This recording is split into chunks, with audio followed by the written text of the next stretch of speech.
کرتے تھے دین کے معاملات میں، اس میں تو کوئی خلل نہیں آیا، لیکن جو آپ کے اپنے ذاتی معاملات ہوتے تھے اس میں کچھ بھول کا بھی بازو کا شکار ہو جاتے تھے، آپ کی کیفیات کچھ بدل گئی تھی.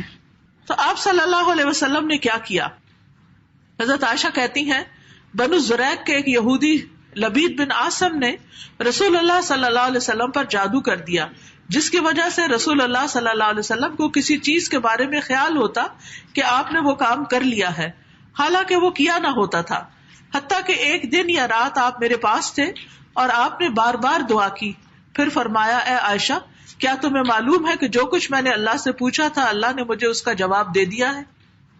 یہ اس غور سے دوبارہ سنیے کہ نبی صلی اللہ علیہ وسلم حضرت عائشہ کے گھر میں تھے، آپ نے بار بار دعا کی.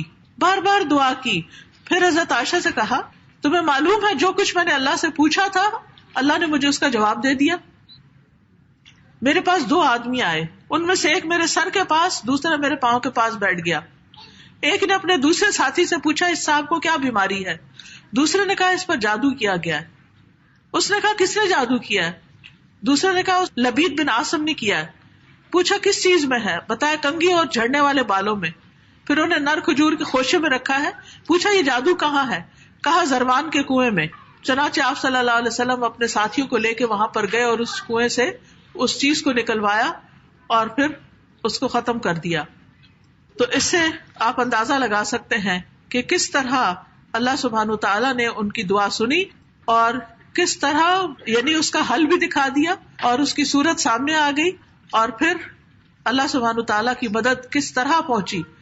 تو کہنے کا مطلب یہ ہے کہ اجتماعی معاملات ہو یا انفرادی معاملات ہو، ذاتی مسئلہ ہو، جن جادو کا مسئلہ ہو یا شادی کا مسئلہ ہو یا رزق روزی کا مسئلہ ہو یا کسی معاملے میں کوئی ڈیسیژن لینے کا مسئلہ ہو، اللہ کو پکارے، بار بار پکارے، کثرت سے پکارے، قبولیت کے اوقات میں پکارے، تکرار سے پکارے، اور اللہ ہی بندے کے لیے کافی ہے.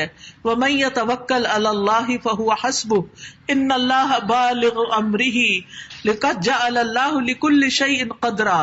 جو شخص اللہ پر بھروسہ کرے وہ اسے کافی ہے، اللہ اپنا کام پورا کر کے رہتا ہے. بلا شبہ اللہ نے ہر چیز کا ایک اندازہ مقرر کر رکھا ہے، ہر چیز کا ایک اندازہ ہر چیز کا ایک وقت ہے. آپ دعائیں مانگتے جائیں، جب دعا کے پورے ہونے کا وقت آئے گا تو آپ کی دعا قبول ہو جائے گی. اور پھر اللہ تعالیٰ بندے کے گمان کے مطابق معاملہ کرتا ہے. اگر آپ کا گمان یہ کہ اللہ تعالیٰ کام کرے گا تو ناممکن کام بھی آپ کا ہو جاتا ہے، مشکلات ٹل جاتی ہیں، پہلے سے بہتر نعمتیں آپ کو ملتی ہیں، پہلے سے بہتر صحت آپ کو ملتی ہے. اگر کوئی الزام آپ پر لگا رہا ہے تو ان کے مقابلے میں آپ کو اللہ کافی ہو جاتا ہے. جیسے حضرت عائشہ رضی اللہ تعالیٰ عنہا کے معاملے میں اللہ تعالیٰ ان کو کافی ہو گیا اور ان کے دفاع میں اللہ تعالیٰ نے قرآن میں آیات نازل کی. پھر دشمن کے مقابلے میں مدد مانگنے میں اللہ تعالیٰ کافی ہو جاتا ہے. دشمنوں سے حفاظت ملتی ہے، چاہے انسانوں میں سے دشمن ہو یا جنات میں سے دشمن ہو. اللہ تعالیٰ فرشتوں کے ذریعے اپنے بندوں کو مطمئن کرتا ہے، اپنے بندوں کو ضائع نہیں کرتا اور ان کی پریشانی کو دور کرتا ہے. تو اس لیے بہت ضروری ہے کہ ہم بھی اللہ سے تکرار کر کر کے دعا کریں